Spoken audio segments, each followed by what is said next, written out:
bendiga con todo lo que poseemos a la orden de Dios y lo que Dios disponga de nosotros, sea donde sea, con quien sea y donde sea. San Pedro, estamos en aquí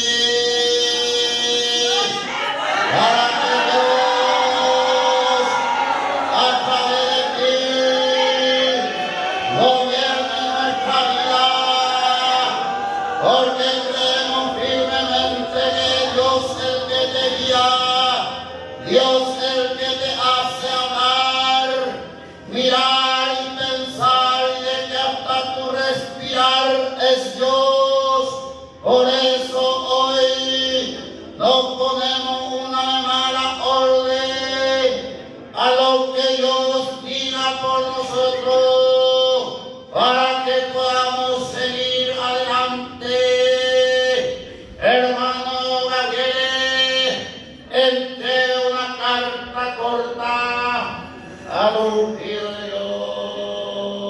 Una vez más, estoy demostrando a través de ti que la verdad vive, camina y no necesita hablar. En este tiempo donde el dicho se está acabando y la obra se va ampliando, tu obra, hijo mío, es la palabra caminante, y los que están en lo hecho entenderán tu obra y te seguirán, y los carnales con ojo extraño te mirarán, pero irán en el día de mañana detrás de aquello que hace vivir mi palabra, que es verdadera, es real y no es mentira, no es fantasía, no es invención del hombre. Por eso tu vestidura de primario, doctor de mi obra, de mi reinado,